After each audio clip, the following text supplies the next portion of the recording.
probably aren't going to cut it. So let's build those and test them in an EVA. Let's go farther than anyone's gone in the last 50 years. Let's leverage new communication technology like Starlink over lasers, because the handful of ground stations and TDRS satellites now aren't very young, and they're heavily taxed. So that got me excited.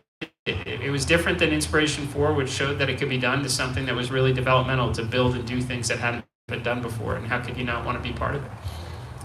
Can you talk about maybe some of the, you mentioned key objectives and something that you admire about Elon. Can you talk about some of the key objectives about this mission and how it differs from Inspiration 4?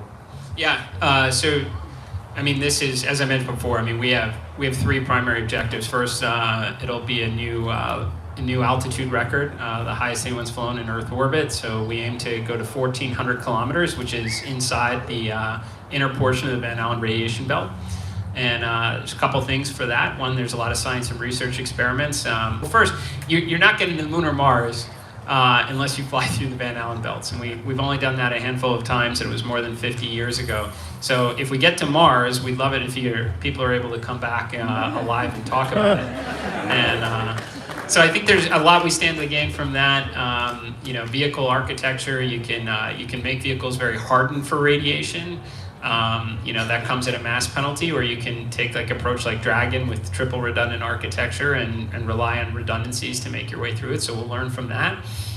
Again, learn on the science and research side, and then we'll get out of that environment, because our 7 orbits, in the Van Allen radiation belt, and predominantly the one that goes through the South Atlantic anomaly, is a 3-month radiation equivalent on the space station. So you don't want to be there long. You want to get back down, and then we'll move on to the next phase, which is our EVA. So we'll vent the vehicle down to vacuum. So all 4 of us will be pressurized in our suits. 2 of us will go outside the vehicle. We'll learn as much as we can about the suits and operations, and then we'll go back inside, pressurize it, and bring that data home to inform the next iteration of the suits. We'll test out Starlink over laser communication. And again, this is really important. I mean, when Inspiration 4 flew, it was the first time humans were in space in the history of human spaceflight, and they weren't the top priority from a national asset perspective. So we had about 80% comm coverage. And it makes sense, because the International Space Station and the astronauts on there should be the top priority. And it wasn't a big deal at all. We knew about it, and we were super well trained, but that was only 14 people in orbit at one time. And a single Starship could potentially put 100 people in orbit, and they've got 2 factories making lots of Starships. So we're going to need other communication infrastructure besides the ground stations and TDRS satellites. So I think that's what we aim to demonstrate with the Starlink test. I think it'll be, we'll use that as an opportunity to send, I hope, a worthwhile message back home. And then we have 5 days of science and research to get through. What are some of the biggest challenges that you're having to either prepare for or tackle and work through as you guys have prepared for this over the past months and even in the coming weeks? I think the suits were probably, I mean, everything that goes into making a mission like Polaris Dawn possible takes an army of engineers at SpaceX. There are so many engineering challenges. Even communicating over laser links. The awesome footage we saw of Starship leveraging Starlink is using its traditional communication method.